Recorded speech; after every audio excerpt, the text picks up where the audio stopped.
Is it true that the Prophet Muhammad, peace and blessings be upon him, married a 9-year-old girl?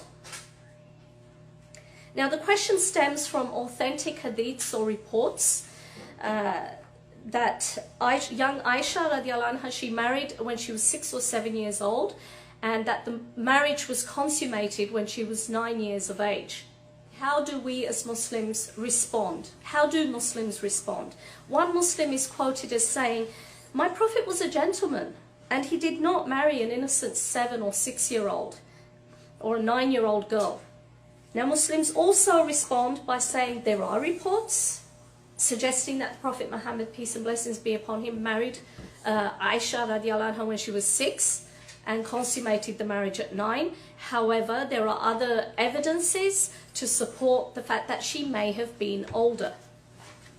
Now, while for many Muslims this would have been once enough of a response, there's now an expectation or demand that you clarify which of the two positions you take.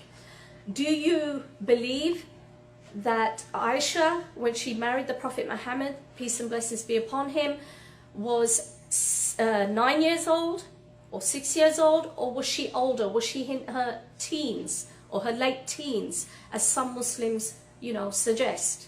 Now, while evidence put forward to support the position that Aisha may have been older when she married may deserve attention, there is no documented report stating that she was older.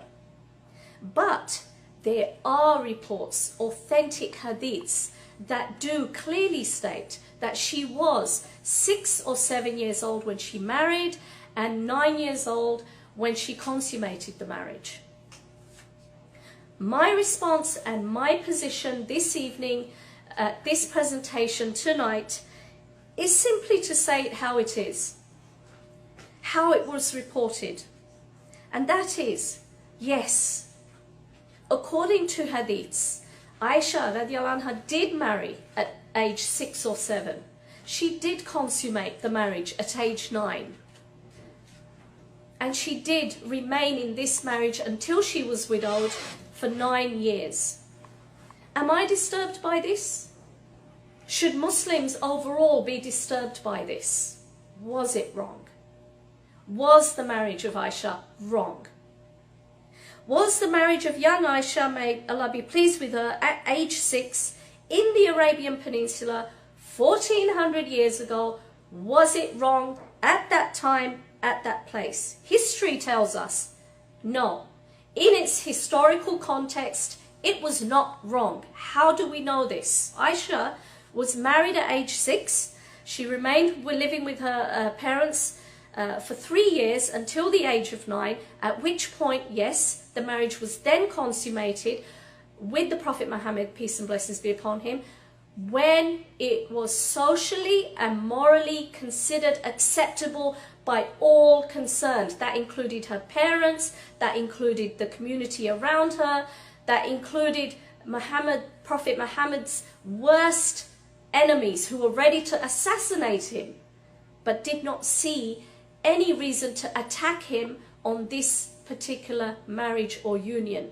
And there was every opportunity for young Aisha to seek refuge with those enemies who would have given her immediate refuge against this marriage, but she didn't choose to do so, and it was never the case that she ever complained of it, even in her older widowed years. The bond between Abu Bakr and the Prophet Muhammad, peace and blessings be upon him, was already solid. This is one of the reasons Abu Bakr, may Allah be pleased with him, he hesitated in accepting the marriage proposal via this woman, Khawla bint Hakim, with the Prophet Muhammad. He said, because we're brothers. But the Prophet Muhammad clarified. He said, no, we're not brothers in blood. We're just brothers as in, hey bro, we're friends. We're close, we're that close, we're like brothers. So the bond was already there. So, whatever. The claim that chapter 65 verse 4 of the Quran, in conjunction with other verses, it stated that, I'll actually quote David Wood on this. He writes, if Islam allows a man to divorce a girl who isn't old enough to have her period, it follows that Islam allows a man to marry a girl who hasn't reached menses. Now notice David Wood is quite smart, I would say, in not saying a girl who hasn't reached puberty.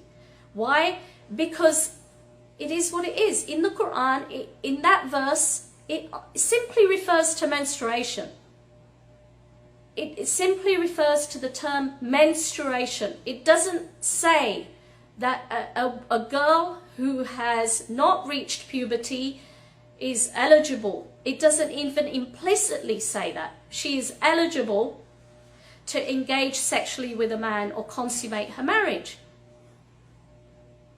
Yes, if you were looking at this verse at face value, yes.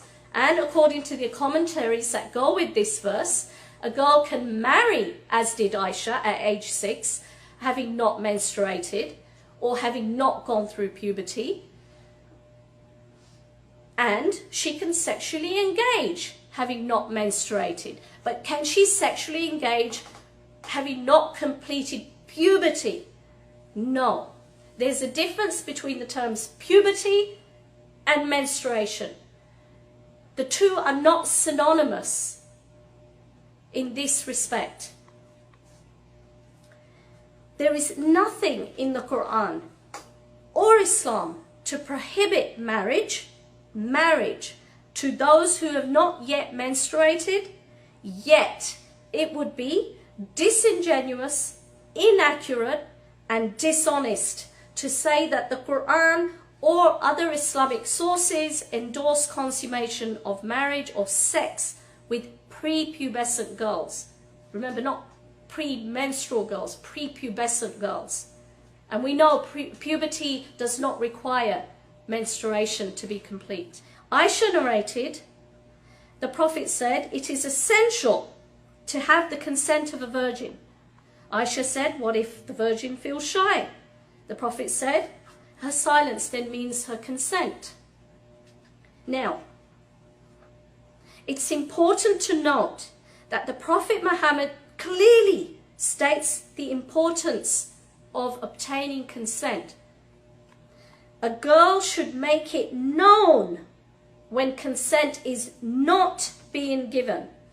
It doesn't mean that if she's silent, you know, that's it, that's her consent. Yes, if she remains silent, that is her consent. But the emphasis is she should voice her opposition. She should, you know, make it known. A woman's silence can be damaging. Even in a court of law today in the secular world, in cases of rape, you know, we always hear cases where they say, well, she didn't say anything. I went ahead. The man says she didn't say anything. She didn't object. So this is where it's being made clear. Silence is taken as consent. Make it clear, make it known.